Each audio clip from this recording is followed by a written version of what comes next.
Welcome back to Studio Chatter. Mental, physical, and emotional health are major concerns in our society, especially for women. And to get some answers, we would like to welcome Nany Manley to the program. Thank you for having me. So great to be here. Do you pronounce your name? Let's start with name. Nany. Yes. Nany. There you go. Just pretend there's an I. I'm so sorry. You're totally fine. You did great. Yeah, And just you're pretend from there's Brazil. I'm from Brazil. That's where it comes from. Okay. Nany. Nobody Nany. corrected me. I'm so ashamed. No, please don't be. Please don't Okay, be. we can start over. You bet. We can be friends still, right? You bet. You bet. Please don't even worry about Okay, that. so Brazil. Yes. So I actually came here. I came to BYU just when I was 18, right after high school. I came to study English. Met a very handsome gringo, made sure they stayed.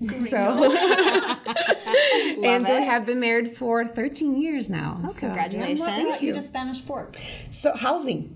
So we were That's living. what- Yes, that's yes, cool. absolutely. So that's actually where we purchased our first home about 10 years ago now. And when it was time to upgrade, our family was growing. I have 3 children, and we just loved it. And it was right at the time that Costco was open. It's like, here I'm staying. So Right. Yeah. Well, Costco check. Yes. Well, it's hard not to fall in love with Spanish Fork, right? is. And It's then beautiful. Costco, right? So it's just everything match falls made right in into heaven. place. Yes. Yeah. Absolutely. So your background is in what? So what is actually your degree? Yeah, so it's in health. So I am actually a massage therapist. That's the first one that I went into. I have always loved body and image and and movement. For me, movement is really the language of the soul. And so I went into fitness with Zumba. So that was the next part of my degree and experience. And then now I'm a certified nutrition advisor actually. So I kind of extended that to the nutritional portion as well. It's very integrative. That's kind of how I like to see it, my work that I do. And I have been working with women's health for about 4 years now. Wow. Okay, and that was my question. What made you focus on women's health? Well, you bet. So being a mom was actually a very shock for me when I noticed that I spent most of my day taking care of everyone else. And at the end of the day, so many times I would be like, gratifying, but I'm exhausted and my bucket is empty. So, and I see that so many with my girlfriends as well, with, my family members and everything. So for me was, how can we fill mom's bucket so that we can serve more, we can be more present and no longer be selfish expecting others to fill our needs when we take that time, that me time, to do self-care. So a lot of times people think of self-care like going out with my girlfriends. And for me, self-care is taking care of everyone along with myself. I'm deserving of that too. So that's what drove me. And I think deserving is a really good word, because I think a lot of times we feel like that me time is selfish time. Right. But I think it's so important that we do spend a little bit of time focused on ourselves, because we can't keep giving. There's a point where we get to that bottom of the bucket. Yeah, absolutely. Yeah. I've been there before, and I had to think to myself, like, why am I here? And I actually went to a psychologist, and she said, you've just been putting things in the bucket, and then you pull them all out, and now you're to the bottom. Yeah. And there's nothing left there. You're great. So You're what's right. going to make you happy? You've got to start filling your own bucket with what makes you happy too. As well. So You're so right. interesting. I love using the phrase, you can't draw water from an empty well. That's how I tell my moms that I work with. And water is life-giving, and that's kind of how we feel as moms at home, right? If I'm not there, life falls apart. Right? So with that, it's like, well, where am I getting my water from? So I feel that I'm deserving of the time, of the resources to go into taking care of my mental health, my physical health, my emotional health. And now I'm so much more present in there, and I can give so much more. So that's what drove me. What are some of the ways that you advise to do that? Oh, I love journaling. I'm a really early riser, actually, so that's some of the things that I do for me. I teach Zumba for others, but I meditate for myself. So I do that. And in the summer, I just really love nature and appreciating the beauty that we have all around us. So gratitude is what raises me, fills my bucket for sure. So that's how I do. And you're giving a lot back to the community. Yes. Kind of, what things have you been doing recently to be involved in our community and give back? Yes, absolutely. So I have been, for the last 3 years or so, I have been working a lot within the school system. So I come as guest speakers, and I do mainly health classes. I speak, depending on the module that the students are in, I'll speak about body image, about mindset, about emotional health, or teach Zumba. So, and that's actually one of the things that we are doing right now. We are teaching Zumba classes just at the North Park. It's a free event just right behind Costco at the splash pad right there. So every Saturday morning at 8 a.m. we're there. For free. Yes, for free. Do you have to have any sort of rhythm to be in this class? Not at all. You can be as white as they That's come. why I'm A white. big moo-moo.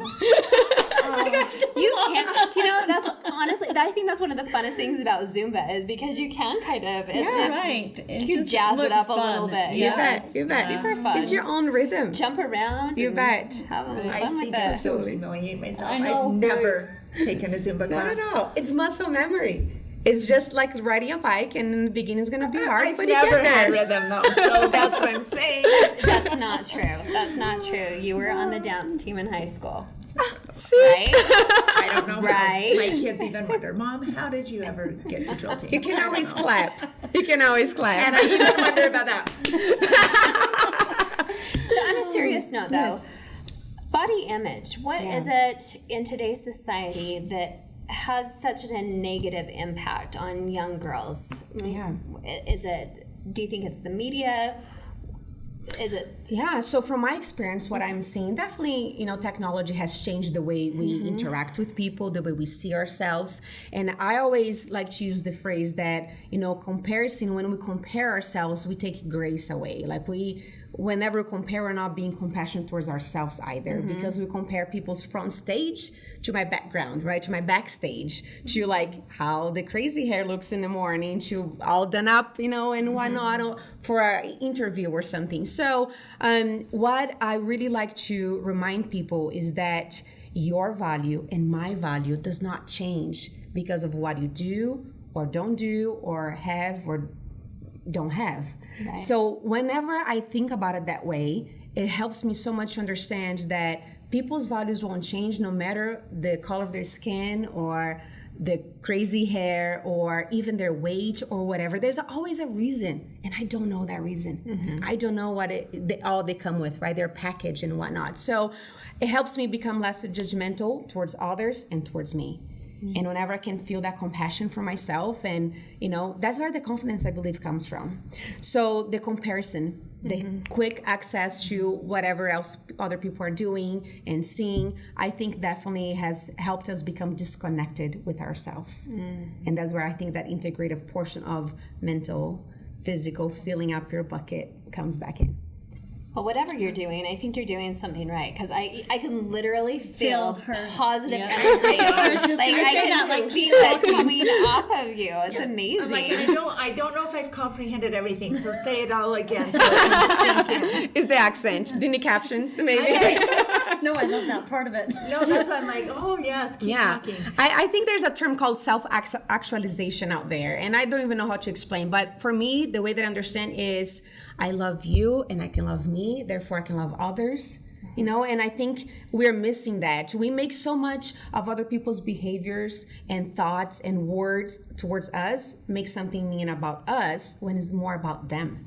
So, Stacey, if I tell you that I love you, love won't come out of me and make you feel something. I feel love when I say that I love you. And your brain makes it mean something else, right? Make it mean something that maybe is pleasant to you, or maybe you can just dismiss it. Right? So I think when people start to make so many things mean something about them, that's where it's like shame and guilt and comparison, like, oh, that mom does that and that person has that house and she lost all the baby weight and I haven't yet. And it's like, what? And that's where the bucket is getting really low, right? You need to be So, a therapist. oh, I would be a horrible one. No, Because I'm like, I want She just has awesome positive affirmation. Oh, it was just awesome having, yes. you guys, I have my good bad. vibes. I have my bad days too, and that's why Zumba fills my bucket that way. Well, the thank good you for energy. offering that Yes, to our residents, absolutely. and hopefully they can come down and join Hope so you. too. And I'm sure we'll see you throughout our community, giving back and helping other women just be their best selves. You bet. Thank you. My pleasure. You've helped Thank us you. today for sure. Yes. I feel better. Yes, Yes. you're such Nany. a joy. Thank you for so having me. much. Coming up next, we love Fiesta Days. Our next guest will tell you why. Don't go anywhere.